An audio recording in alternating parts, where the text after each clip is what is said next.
Hello and welcome to Carving Out the Path. I am your host, Dr. Neva Alexander. I am the CEO of Neve Alliance, and Neve Alliance is an educational company that basically provide knowledge through different medium. To learn more about us, you can visit the website at Neve Alliance. And if you're interested in any certification program, professional development, test prep, please send us an email at info@nevealliance.com. I'm always extremely excited to do these webinars because I get to hear from some incredible experts.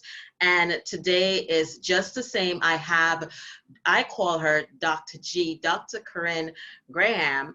And again, her topic is carving out the path.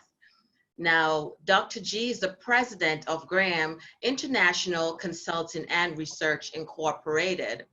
And she's also has another company called Designs by Dr. G.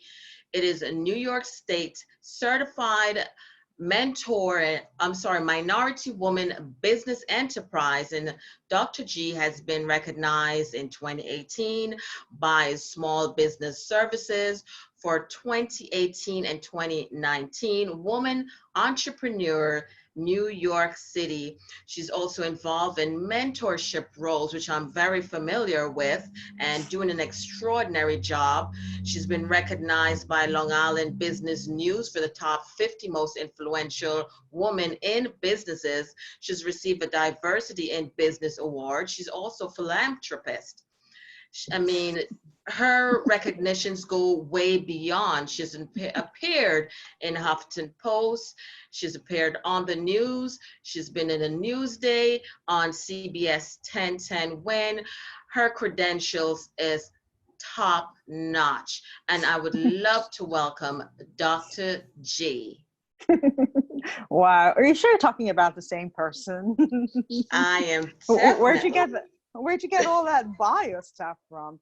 Anyway, thanks for the invite. I'm glad to be a part of it and continue doing great work.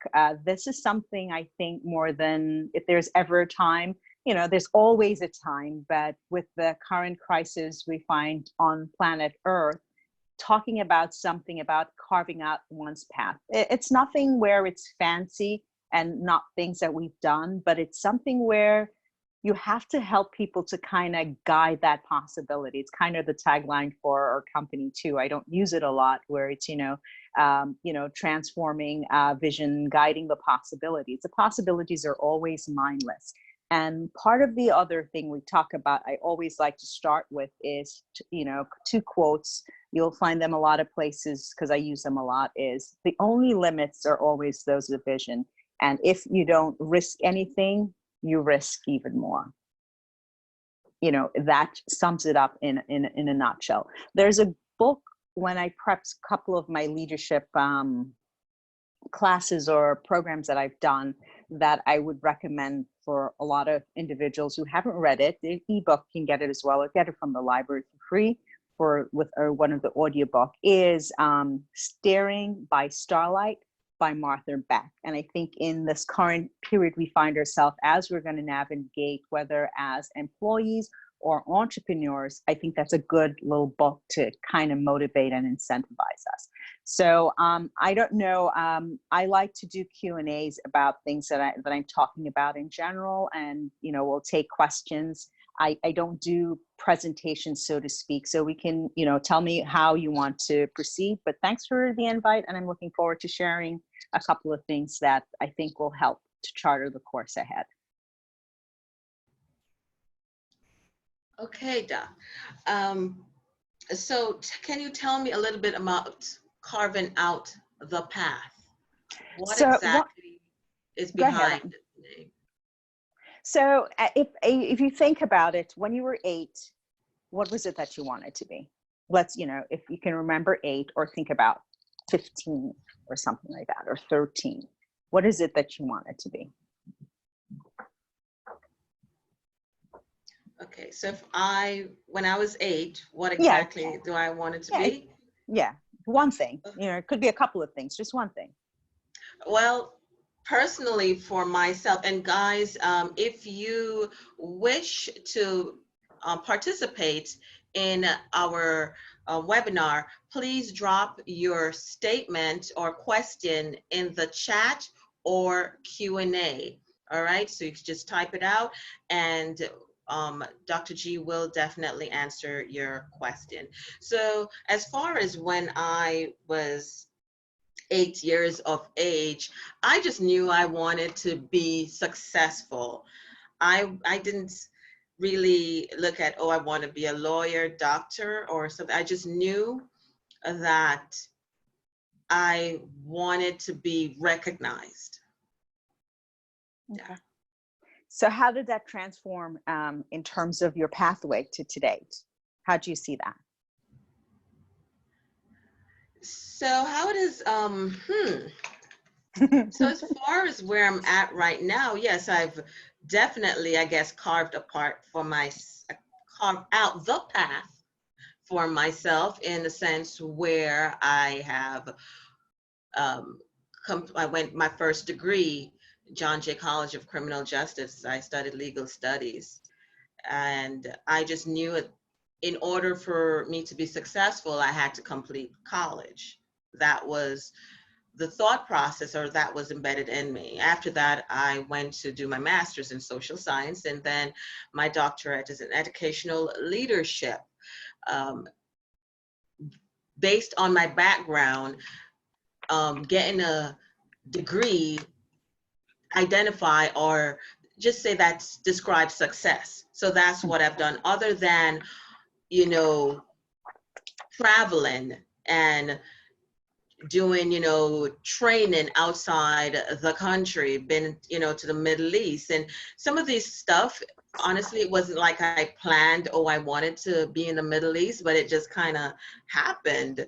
And so I made myself available for success. I opened my mind for success to happen. Okay.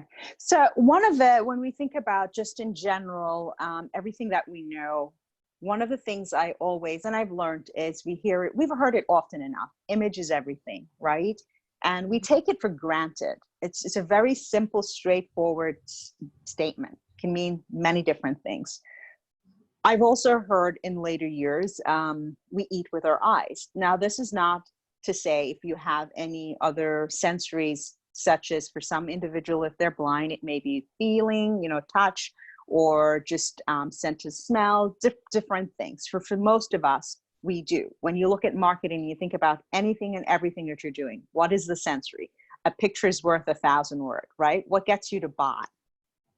Right? So Yes, when you look at that, we are just mindless about, as we are maturing past whatever, from we're born till when we get to the point where we have some sort of actualization, you are always working on that. And part of it is learning how to pivot, especially in times of crisis. So here is something that a lot of us take for granted. As we talk about image is everything, first impression happens in the first 7 seconds, give or take. You know, people may say a little less or so on, right? 7 seconds is a lot of time. And when we're trying to think about how we're pitching and how we're presenting ourselves and how we want to be received, we have to be mindful of that. Most of it happens in the first like 55, like 55% based on actually how you look and how you act, right? This is significant. Then you have based on the sound and tone of your voice, and only 7% based on what you actually have to say. So as you're carving out your path and you're looking to see what is next and what are the things you're looking to do in life, and what does that success look like or mean to you, it is important for you to then actually build around that. Everyone's success is relative. If I want to carve out a path, I'm going to use Bill Gates because his name has been in the news a lot. Has he reached his self-actualization? For some people, they'll say yes, and he has. But if you reach your self-actualization, you can't plateau. There's something else that you need to do, right? You start all over again, whichever that way. So part of the self-actualization for many of us may be financial wealth or well-being, or it may be health. Whatever it is that looks like for us. And you have to then decide who it is that you want to be along that journey with you to be able to ensure that success, as you said, part of your success, and what that meant based on environmental things that you learned, was going to school was a good thing. Part of carving out my path for my success had to do with that continuing education, because I didn't want to be, and I was perceived as, just that typical thing. It may be negative to some or so on, depending on the circle you're looking at. Another pretty face, that's smart, but then you don't have the credentials behind you. And then guess what? You then have to go and work towards that. So you have to ensure that there are other folks in your circles that help you to get to that point. Is there any questions up there as yet? No, not as yet. So, but beyond continuing education to, for your success, is there anything else that you looked at age 8? What do you want? What did you see as success at that age? What do you want it to be? So for me, there is one thing that there's a couple of things, but the one that stood out for me was when I was younger, I wanted to be a doctor. I wanted to be a general surgeon. I had no idea what being a doctor, being a general surgeon was. Some folks may have heard me share the story where I talked about, how I finally realized why that thought may have come to my mind. And that was because my grandmother by my dad's side smoked. And on one of the package of the boxes that she would use when, family member would bring it for her and we'd give it to her and stuff like that, had that general surgeon warning. And I believe it was in bright red, so you could see, right? The visual was there. So, I guess that made an impression, but that's something that I wanted to do. I wasn't sure what that looked like, and I chased the sciences to be able to get to that point. Another thing I was thinking of today as I was getting ready for this was a friend of mine, very good friend of mine, and was not negative, but at the same time, I never asked any question to it, was based on the environment that we were in. And I wasn't going to pick someone to get married to that they were sending me, or introducing me to, that had wealth and all the fame and that sort of stuff. That just wasn't me. I had said, I'm going to be stuck where I was and will never get out. And I couldn't imagine what that meant. But all along, part of my success with carving out my path was surrounding myself with individuals who were successful. For example, I can't tell someone how to get rich quick. I don't know it. I don't know it because no one around me that has. I have people who have their successful career, family, and wealth.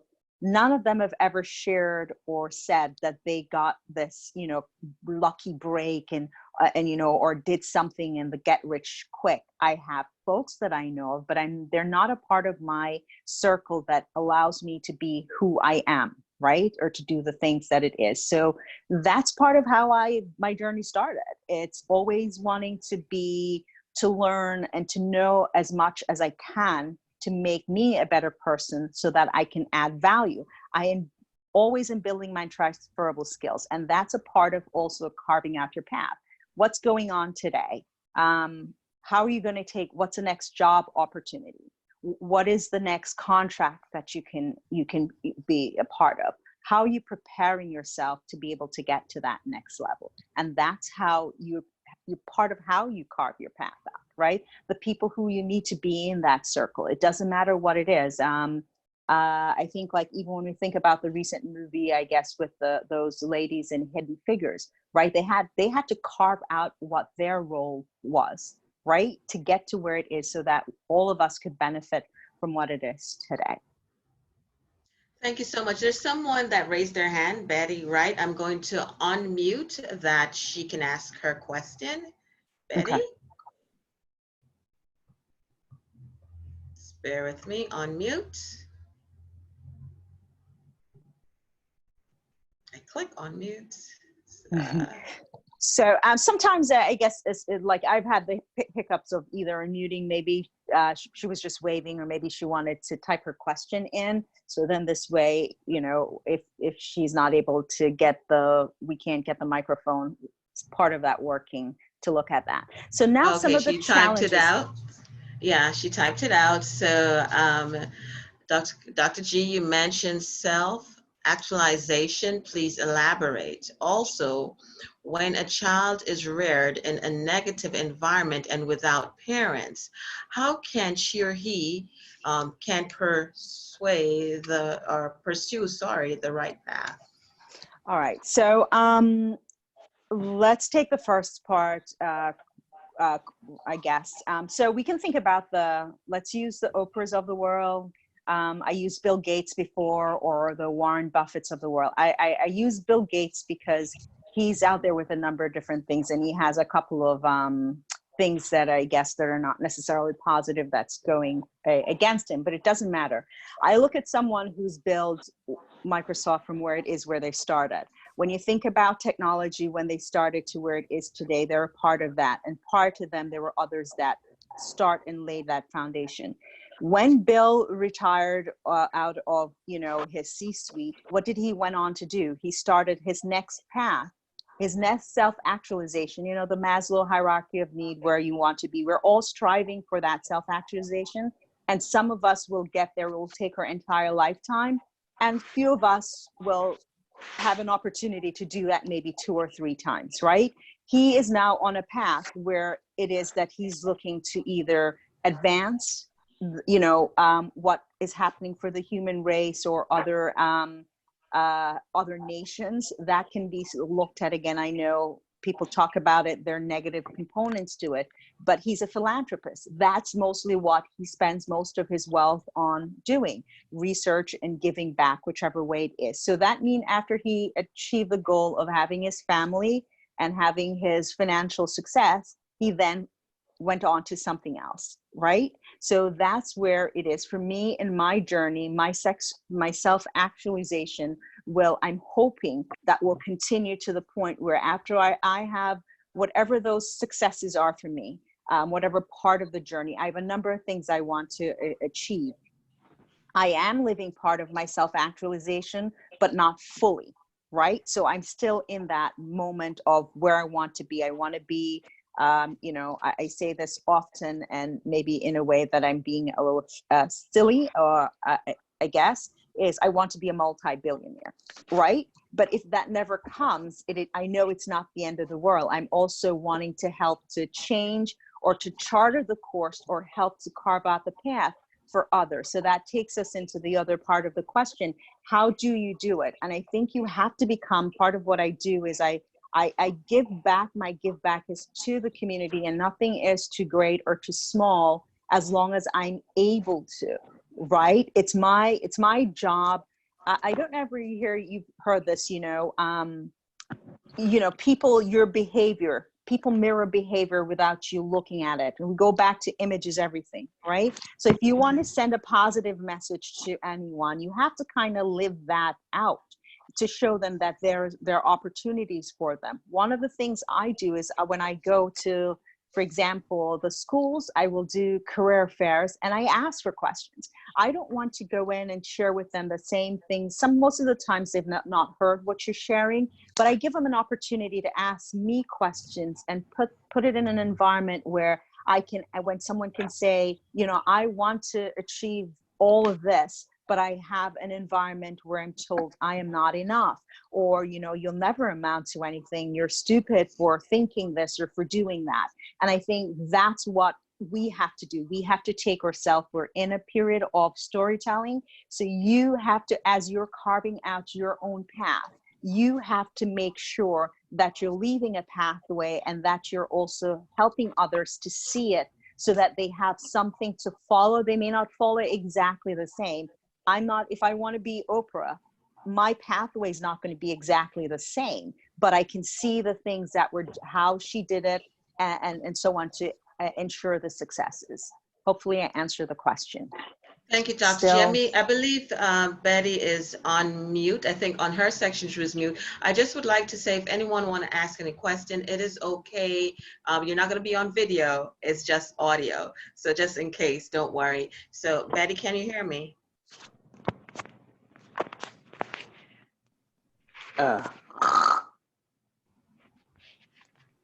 Hey. Hello. Yes, hi. Hi, can you hear me okay? I'm sorry, I was multitasking. Okay, not a problem. Did she answer your question, and do you want to ask something else? Yes, she did. I think that from my perspective, in just serving and helping communities, one of the hardest challenges I hear, especially women, is that we have a lot of barriers that we have to overcome, both socially, culturally, and sometimes personally.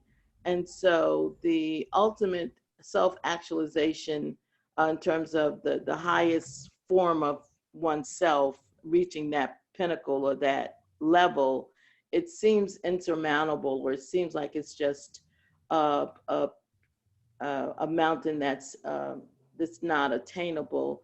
But based on Dr. Corrinne's comments, they are your goals and your objectives are attainable. Your vision can be realized. It's as she said, creating a path, um, taking steps to get to, because that's what a pathway is. It's steps. You follow the path and you get there. So yes, and I appreciate that. Thank you, Thank you. Betty. Thank you. Okay, I'm going to mute Betty at this time. Yeah, so Betty hit a nail on, and I think one of one of our product line for Dr. G's is designed by Dr. G, has a couple of different logos, and one is perfection is your best you. You're always working on self.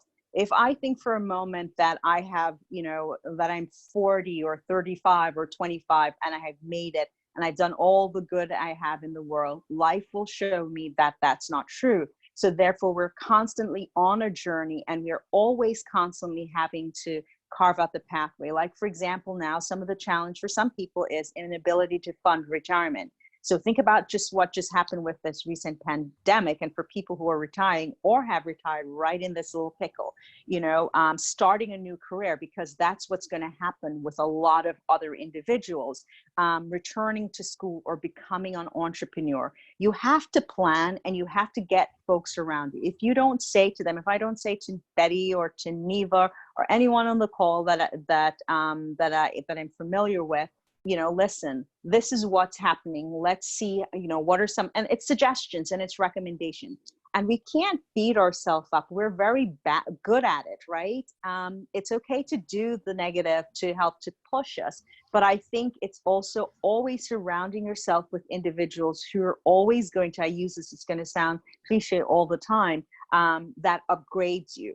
I am a religious person. I'm Christian. And for me, my go-to is the Bible. And I read the Proverbs every day, because it's something that gives me a picture. It's a storybook for me that gives me a picture of people's lives, what they're going through, and also for me to always be humble so that I'm always learning and always on task. Did you have another question for me before I go on to a couple Yes, more definitely. There's things? a question from Mary. I know Mary is logging in from Kenya.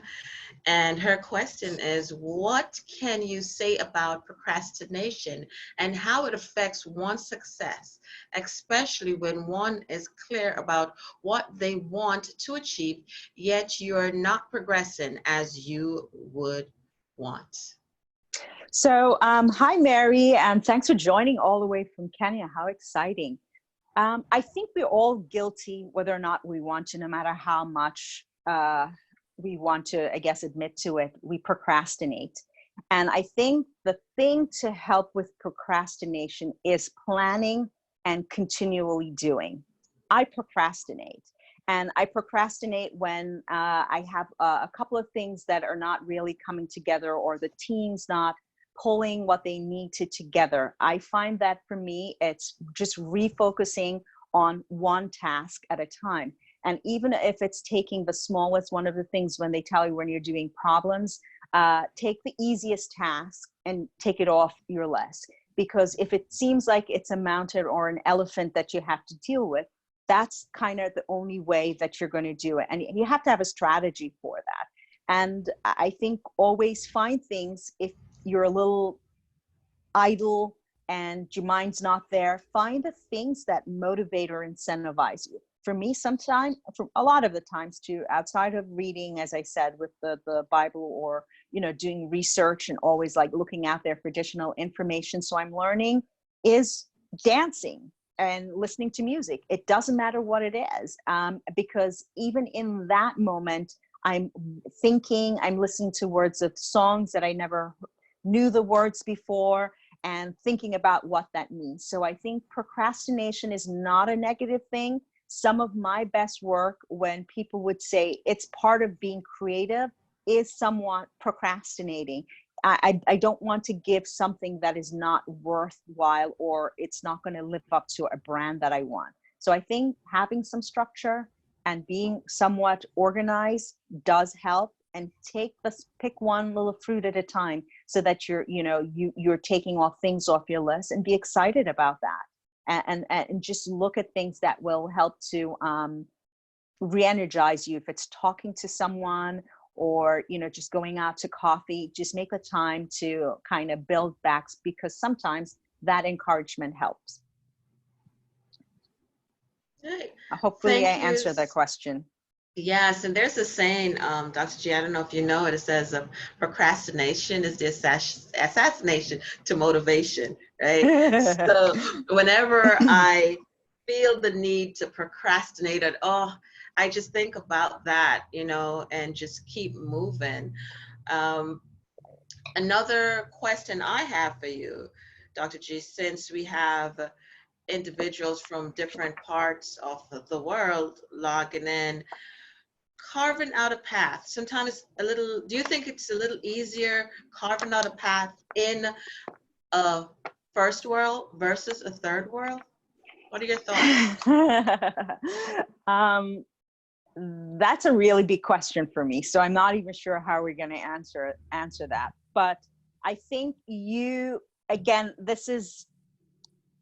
was what I was going to say next, and I'll read that out. Imagine rules for some strategies for success. Imagine you're going to have to make the case for yourself regarding the development that you need. How would you convince yourself to do it? So this doesn't matter where you are, right? Because whatever environment you present yourself in, if you go back to when I said, when you were 8, what was it you were so passionate about? That's before you started to be skewed in terms of, you know what, accounting is making lots of money, and everybody's saying, yeah, they're looking for women, or they're looking for minority males to go into this field. Right now it's coding, right? Where they're pushing a lot of this because there's a need for certain things. How are you going to use what it is that is your gift that you're really great at? How do you build up that transferable skill to be different? I've seen individuals, I'm going to use a case in Jamaica recently when we were talking, people are always sharing about, like, you know, especially with this pandemic, something has happened. The economy started to pick up. People were getting jobs. That's open for debate. It's not a debate here. And then one of the gentlemen, it's 2 of them, that in October I did a sustainability workshop for the University of the West Indies, talking about using renewables and how there are opportunities there. And you saw lots of young people who were actually making business, and they were successful despite the odds of what's going on. And here this gentleman partnered with someone else, and now they have the opportunity to make these what do you call it, the breathing tube that they need, right? The respirators and stuff. That's a huge opportunity. What else can you do? So I think if you make the case for yourself, regardless of where it is that you are, it will be useful. So I think one of the difference for me, having experienced both first, I guess, third world or fourth world or peripheral economies, is I think we have a little bit of luxury when it comes to access to the law, right?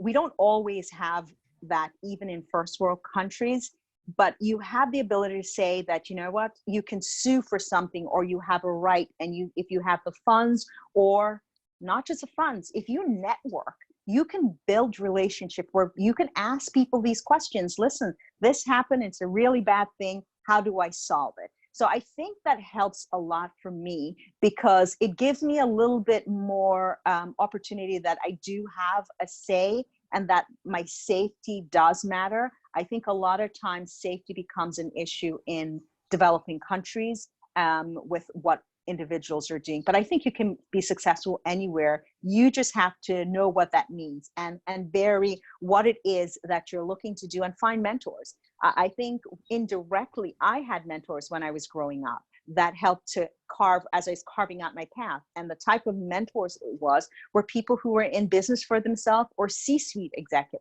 So I started to vary my learning as I was going along before coming, moving to the US and having that, another set of opportunities. And, I think you have to look at it that way. Hopefully I answered the question a little bit.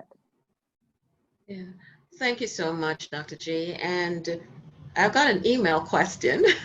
Okay. And the question basically, it surrounds funding.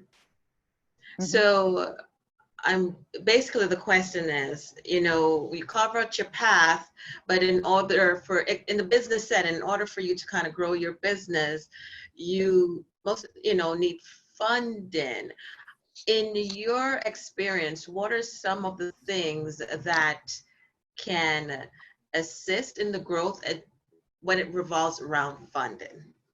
So I think, again, you have to network. If you're not out there getting to meet or know people, how are you going to grow your business? That's where the opportunity, someone might like what you're doing and might be able to help you. Now we have these GoFundMe and crowdfunding and all different sorts of things, but you have to be able to go out and do it. That's a whole nother session. I think you've had a couple of webinars that talks a little bit about that. You have to make sure your business, you have the brand, what is a product, what service you're offering, and it has to be on point. As someone who's worked with pitch decks and sat in front and presented to investors, it is not easy, and you can keep going. It's the same thing. You have to pitch your business until you find the right match. Another way to do that is family and friends, and find those little angel investors that will buy into it. But you have to have something. Make a marketing plan before you get a business plan. Develop that. Make sure it is where it is you can go out and you can make the argument for why this is important and what value it adds. Remember, again, if I went back to first impression, if you're making a sales pitch, we eat with our eyes. And if we don't have vision, right? The only limits are always those of vision. You have to be able to look at those. And if I can't see, maybe I'm good at listening or feeling or sensing certain things, whatever that may be. And that helps you to be able to go out and pitch. If someone's going to come to me, I have to learn as an individual who probably, will be sorry or sad to see bad things happening. Lots of us are that way. I have to be able to say, I don't have the resources to give to everyone. I do want to, and I would like to. But part of it is I have to make the case. Why buy Designs by Dr. G when I'm doing my fundraisers, products, right? It's because it's not only a healthier option, but it also goes to a charity. And then I open it where I say, okay, you know what? Any charity, any part of the world, if you buy stuff from there, you will get up to 10% of whatever that purchase is. So to make sure that at least I don't feel guilted into doing things. You have to make the case. You have to become that person that they're looking for to say, you know what? I like what this person is doing, or I like their determination or so on, and let me help them to maybe find that investor or a couple of investors. So it is definitely possible, and I think it's just work, and you have to plan for it. You have to strategize. What does it look like? Do your research and pound the pavement. Thank you market, so network. much. Thank you so much, Dr. G. And I definitely agree with you, especially in the part where, with networking. If it wasn't for networking, I wouldn't have met you and, some great individuals. And it's just, you never know, that person might not be able to assist you, but they might know someone that can. So I know, in a sense, the question, funding is not exactly the easiest thing, especially during a time like this. However, you have to find your resources. At this time, I do not see any more questions, but I do want to thank all